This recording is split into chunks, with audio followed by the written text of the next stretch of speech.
Prime minister মোদির সঙ্গে আমার প্রথম চুটেই কথাবার্তা হয়ে গেছে। স্থানের পর থেকে ভারতের সাথে বাংলাদেশের সম্পর্কের একটি অবনতি দেখা গেছে। এখন দুই দেশের সম্পর্ক এখন কোন পর্যায়ে আছে? খুবই ভালো, আমাদের সম্পর্কের কোনো অবনতি হয় নাই। আমি যেভাবে ব্যাখ্যা করে এসেছি, আমাদের সম্পর্ক সবসময় ভালো থাকবে, এখনো ভালো আছে, ভবিষ্যতেও ভালো থাকবে। বাংলাদেশ ভারতের সম্পর্ক ভালো না থেকে উপায় নেই। আমাদের সম্পর্ক এত ঘনিষ্ঠ, আমাদের পরস্পরের উপর নির্ভরশীলতা এত বেশি, এবং আমাদের ঐতিহাসিকভাবে, রাজনৈতিকভাবে, আমাদের অর্থনৈতিকভাবে আমাদের সম্পর্ক এত ক্লোজ সম্পর্ক, সেটার থেকে আমরা বিচ্যুত হতে পারবো না। তবে মাঝখানে কিছু কিছু দ্বন্দ্ব দেখা দিয়েছে, আমি হচ্ছে মেঘ দেখা দিয়েছে।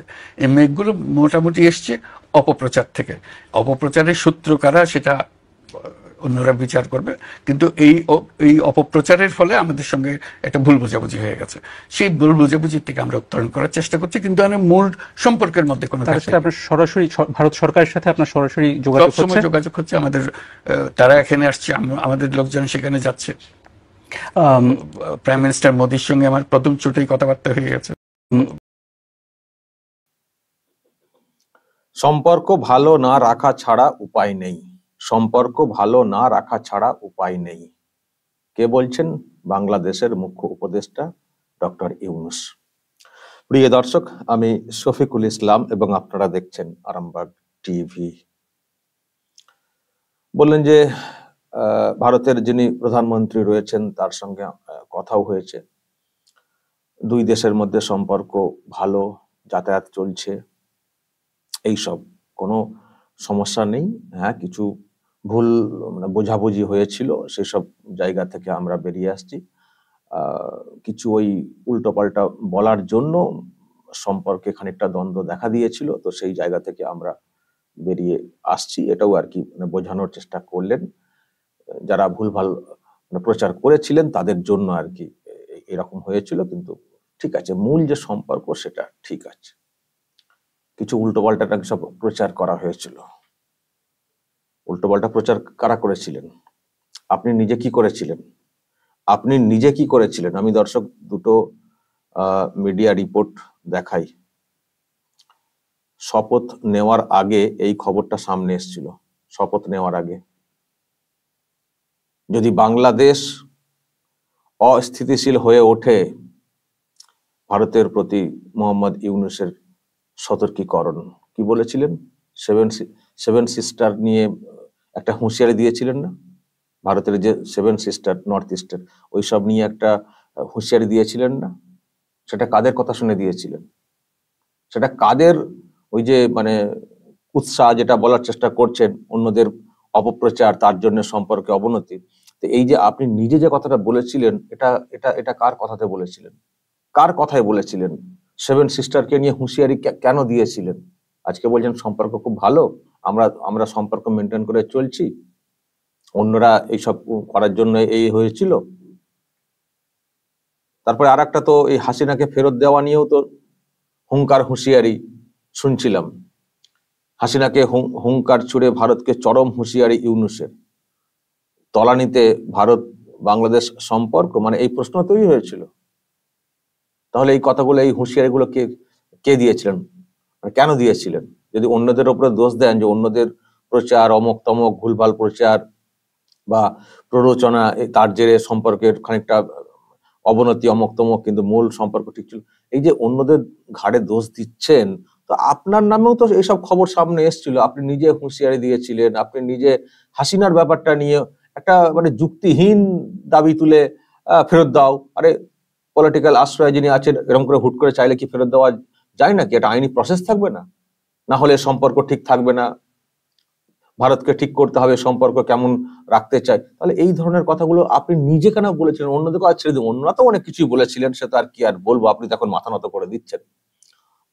কিন্তু সেটাও বলার আছে, সেটাতেও বলার আছে, যখন অন্যরা, আপনি দেশের মুখ্য উপদেষ্টা হিসেবে রয়েছেন, প্রশাসনিক প্রধান এই মুহূর্তে, সেখানে আপনার দেশের বিভিন্ন প্রান্তে আপনি যার কথা বলছেন যে নরেন্দ্র মোদী, তার আমার সঙ্গে কথা হয়েছে, এক সপ্তাহের মাথায় না কি একটা বললেন কথা হয়েছে, তো যখন ভারতের প্রধানমন্ত্রীর সঙ্গে আপনার এত কথা হয়েছে, আপনাদের সম্পর্ক এত ভালো বলার চেষ্টা করছেন, বোঝানোর চেষ্টা করছেন, তাহলে দেশের অভ্যন্তরে প্রধানমন্ত্রীকে উদ্দেশ্য করে এই যে নানান সব কথা বলা হচ্ছে, মোদির নামে গরু নিয়ে সীমান্তে গরু জবাই করা হচ্ছে, কথা কি হচ্ছে আমরা এখান থেকে দেখতে পাচ্ছি।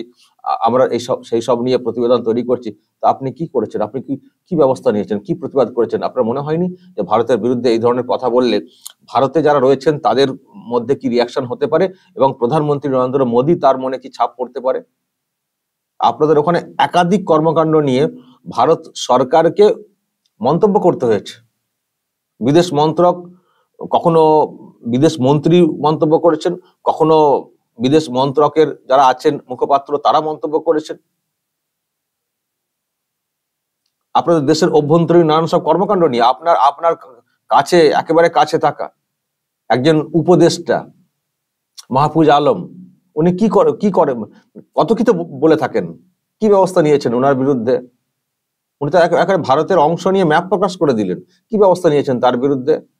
ভুল বুঝাবুঝি কারা করেছেন? উল্টোপাল্টা এক্ষুনি বলবেন ভারতীয় মিডিয়া এই করেছে সেই করেছে, দোষ চাপিয়ে দেবেন, কিছু লোকের উপরে দোষ চাপিয়ে দেবেন। তারপরে আপনাদের এখন দল যেহেতু অ্যান্টি দল আওয়ামী লীগ, তাদের উপরে দোষ চাপিয়ে দেবেন। কিন্তু আপনার সরকারে থাকা মাহফুজ আলম কি করেছিলেন, যেটা নিয়ে ভারতের বিদেশ মন্ত্রককে রিয়াকশন দিতে হয়েছিল, যে আমরা দেখলাম খুব উদ্বেগের, বলতে হয়েছিল? সেগুলো কার কার কার কার ইন্ধনে, কার প্ররোচনা? সব অন্যদের উপরে দোষ চাপাচ্ছেন। এখন সুর নরম করছেন, কাছাকাছি মেশার চেষ্টা করছেন, আবার তো টিম পাঠিয়েছেন, জল চাই পানি চাই, 11 জনের টিম। আজকে আসার কথা, আমি জানি না এসে পৌঁছেছে কিনা। এখন বলছে সম্পর্ক আমাদের খুব ভালো, আর সম্পর্ক ভালো না রাখা ছাড়া উপায় কি? এটা ঠিক, ভারতের সঙ্গে সম্পর্ক না রাখা ছাড়া আপনাদের কোনো উপায় নেই, কিন্তু ভারতের কোনো দরকার নেই। ভারতের কোনো দরকার নাই। ভারতের এমন ভৌগোলিক অবস্থান, আপনাদেরকে দরকার নেই। আমরা বলতে পারি এদেশের মানুষ হিসেবে।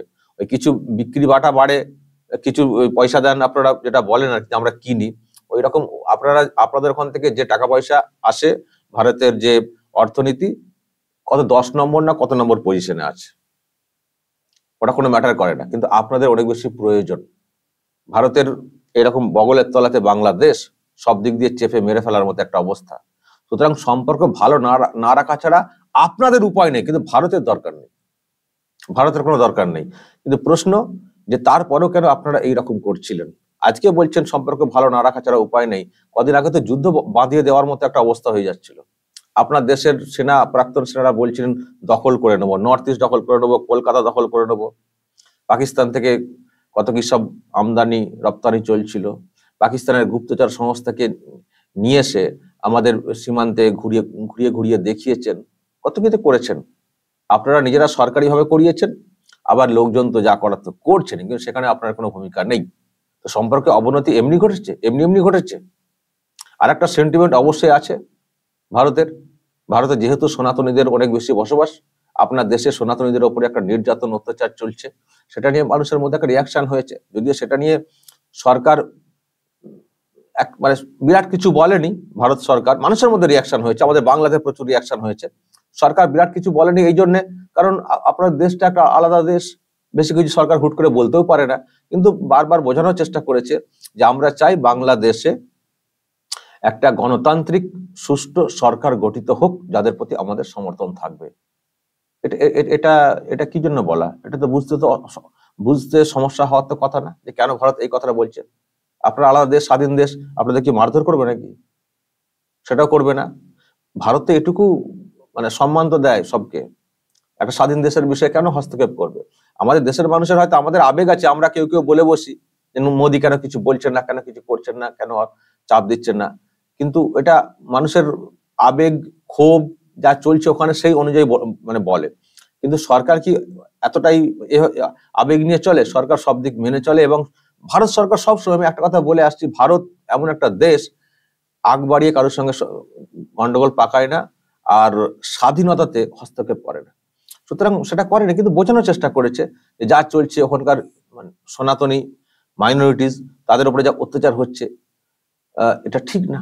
এবং মাইনরিটিদের উপরে অত্যাচার নিয়ে তো শুধু ভারত না, অনেকেই রিয়াকশন দিয়েছে, এটা বোঝানোর চেষ্টা করেছে। তো সেই আবেগটা খানিকটা ভারতের অবশ্যই আছে, কিন্তু তাহলে ভারত কিন্তু কোনো সাহায্য সহযোগিতা বন্ধ করেনি। তারপরে ওখানে গিয়েছিলেন, বিদেশ সচিব গিয়েছিলেন, এইসব হচ্ছে, সমস্ত জিনিসপত্র যাচ্ছে, বিদ্যুতের নিয়েও তো কথা হচ্ছে, সেটাও তো স্টপ করার ব্যাপারটা হয়নি, আবার জল চাইছেন, পানি চাইছেন। তো ভারত তো সত্যিই সহযোগিতা করে চলেছে। ভারত সত্যি সহযোগিতা করে চলেছে, প্রতিবেশী দেশ হিসেবে ভারত তার দায়িত্ব পালন করে চলেছে, এমনকি এই বাজেটেও টাকা বরাদ্দ করেছে। ভারত কাদের সঙ্গে সম্পর্ক ঠিক করে উঠতে পারে না, কাদের সঙ্গে, যাদের সঙ্গে পারে না তাদের মধ্যে একটা হচ্ছে বড় পাকিস্তান, কারণ জোর করে ভারতের জায়গা দখল করে রেখেছে। তো সেটা ভারত তার মতো করে করছে, ভারত কারোর জায়গা নিজে থেকে দখল করতে যায়নি, কিন্তু বাংলাদেশকে বরাবর প্রথম থেকে দেশ গঠন থেকে সাহায্য করেছে। এমনকি দেশ গঠন নিয়ে আপনারা যে ধরনের কথা বলে গেছেন টানা ভারতের ব্যাপারে, ভারতের আসল উদ্দেশ্য ছিল পাকিস্তানকে টুকরো করে দেওয়া, সেই জন্যই বাংলাদেশ গঠিত হয়েছে, এই কি রে ভাই? সেটা হয়ে গেল আপনাদের কারণ। আপনারা যে স্বাধীন হলেন সেটা কারণ হলো না। পাকিস্তান টুকরো হয়ে গেছে, সে টুকরো করাটা উদ্দেশ্য ছিল ভারতের, এটা কেউ বলছেন, কিন্তু দেশটা যে স্বাধীন হলো, ভারত কি আগে থেকে বলেছিল যে আমরা টুকরো করে দেবো? যখন স্বাধীনতার আন্দোলনের হচ্ছিল, যখন আলাদা হতে চাইছিল বাংলাদেশ, তখন ভারতের সহযোগিতা চাওয়া হয়েছিল, ভারত সহযোগিতা করেছিল। তো সেখানে হয়ে গেল ওটা কারণ। দেখুন, শত্রুপক্ষ দুর্বল হোক, সে সব দেশই চাইবে, কিন্তু ওটা কারণ হলো। আসল কারণটা ভারত আগ বাড়িয়ে বলেছিল তোমাদের আলাদা করে দেবো, তোমরা আলাদা স্বাধীন হতে চাইছিলে, মুভমেন্ট করছিলে, পেরে উঠছিলে না, সহযোগিতা চেয়েছিলে, সহযোগিতা করেছিল ভারত। হয়ে গেল ওই কেস, ওদিকটা ব্যাখ্যা হয়ে গেল। এই যে এইসব বলে যেভাবে ছোট করা হয়েছে, ভারতের সেনাবাহিনীকে ছোট করা হয়েছে, নানান ভাবে এইসব বলা হয়েছে,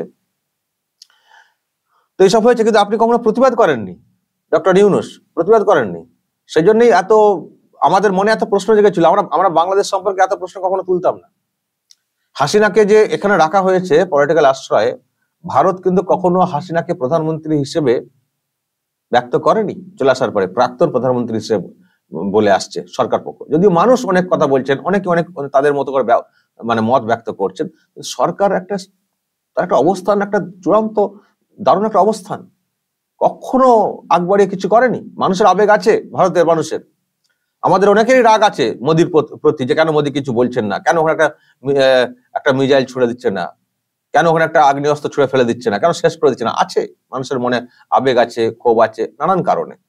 যেহেতু এত সব মানে প্রতিক্রিয়া এখন থেকে আসছে, ভারতের জিনিসপত্র পুড়িয়ে ফেলা, পণ্য বয়কট ইত্যাদি ইত্যাদি, নানান সব বাজে কথা বলা, আবার দিল্লি না ঢাকা, সবাই ঢাকা করছেন, দিল্লির বিরুদ্ধে নানান সব বাজে কথা। এই জন্য মানুষের ক্ষোভ আছে, মানুষের বক্তব্য অনেক কিছু আছে। সরকার সব দিক মেনটেন করে চলে, সরকার তো আবেগ দিয়ে চলে না, সব দিক মেনটেন করে চলে। তো সেই সহযোগিতা করে চলেছে। যারা ওদেশের মানুষ তারা ভালো করে জানেন যে ভারতের কি ভূমিকা। না, কলকাতায় আমরা চিকিৎসা করাবো না, বিকল্প আমরা জায়গা খুঁজে নিচ্ছি। কোথায়? না চীন কোথায় ভাই? কোন জায়গা যাও? আর কলকাতা তো একটা সামান্য এলি কলকাতা, সহজ এটা, শুধু ফুটানি হচ্ছে। চীন আমাদের বিকল্প হাসপাতাল তৈরি করে দিচ্ছে। চীনকে চেনো না? চীনকে ভালো করে চিনুন যে চীন কি জিনিস। তো যাই হোক, এইসব হয়েছে। উনি নিজেও হুঁশিয়ারি দিয়েছেন একটা সময়, কিন্তু এখন বলছেন না, সম্পর্ক ভালো রাখা ছাড়া কোনো উপায় নেই। এসো লাইনে, লাইনে আসুন, সম্পর্ক ভালো রাখা ছাড়া উপায় নেই। সত্যি বাংলাদেশের কোনো উপায় নেই। বাংলাদেশের যা অবস্থান, ভারতের সঙ্গে সম্পর্ক ভালো রাখা ছাড়া কোনো উপায় নেই। ভারতের দরকার নেই, আবারও বলছি, ভারত বিকল্প অনেক কিছু আছে। ভারতের নর্থ ইস্ট নিয়ে তো আপনাদের বেশি থ্রেট, নর্থ ইস্টের আমরা চিকেন নেক কেটে দেবো, সে বহুদিন ধরে শুনছি, পারেননি। কিন্তু অনেক বিকল্প আছে। ভারত তো নর্থ ইস্ট শিলিগুড়ি দিয়ে ঢুকে পড়ছে, জলপথ দিয়েও ব্যবস্থা করে নিচ্ছে, সবই তো আছে। ভারতের কি এমন প্রয়োজন রয়েছে? সম্পর্ক আপনাদের ভালো রাখাটার তাগিদটা বেশি। সুতরাং যদি ভালো বুঝে থাকেন তাহলে ভালোভাবে চলুন। যারা ওখানে এইসব হুঁশিয়ারি হুঙ্কার দিচ্ছেন তাদেরকে সাবধান হতে বলুন। অন্যদেরকে দোষারোপ করে লাভ নেই, নিজের দেশের লোককে ঠিক করুন। মোল্লা মৌলবীরা যেভাবে হুঁশিয়ারি দিচ্ছেন তাদের বিরুদ্ধে ব্যবস্থা নিন। বলুন যে এইসব মন্তব্যের জন্য সম্পর্কে অবনতি ঘটছে, তাদেরকে বোঝান। না হলে এখন যেটুকু বুঝেছেন আরো পরে বুঝবেন। তবে দর্শক, এই সুর নরমটা আমি জানি না ওটারও জের কিনা, কারণ আপনারা জানেন কদিন আগে ডোনাল্ড ট্রাম্প তিনি তো নরেন্দ্র মোদীর সঙ্গে একটা বৈঠক করেছেন, মানে নরেন্দ্র মোদী ওখানে গিয়েছিলেন। তো সেখানে বাংলাদেশের বিষয়ে একটা প্রশ্ন রাখা হয়েছিল যে বাংলাদেশের বিষয়ে ডোনাল্ড ট্রাম্পের কি অবস্থান। তো তখন উনি নরেন্দ্র মোদীকে কার্যত হ্যান্ড ওভার করে দিয়েছিলেন। আমি জানি না তার জেরেই ডক্টর ইউনূস এতটা সুর নরম করে ফেলছেন কিনা তারপর থেকে। দর্শক, আমি আপনাদেরকে একটু শোনাই যে ডোনাল্ড ট্রাম্পকে যখন প্রশ্ন করা হয়েছিল বাংলাদেশ প্রসঙ্গে উনি কি বলেছিলেন। भारत आने वाले हैं, प्रेसिडेंट पुतिन भारत आने वाले हैं, तो क्या भारत भूमि से शांति का संदेश जा सकता है? And Mr. President, what you would like to say about the Bangladesh issue, because we saw and it is evident that how the deep state of United States was involved to regime change during the Biden administration. Then Muhammad Yunus made Junior Soros also. So what is your point of view about the Bangladesh? And what is the role that the deep state played in the situation in Bangladesh? Well, there was no role for our deep state. It was. This is something that the Prime Minister has been working on for a long time and has been worked on for hundreds of years, frankly. I've been reading about it. But I will leave Bangladesh to the Prime Minister. বাংলাদেশের ব্যাপারে নরেন্দ্র মোদীকেই কার্যত ছেড়ে দিয়েছিলেন সেদিনই Donald Trump. সেসব নিয়ে অনেক খবরও হয়েছে, জানি না তারপর থেকে সুরটা আরো বেশি বেশি করে নরম করে ফেলছেন কিনা ডক্টর ইউনূস, যে তার মানে ভারতের সঙ্গে সম্পর্ক রেখেই চলতে হবে, সম্পর্ক ভালো রাখা ছাড়া কোনো উপায় নেই।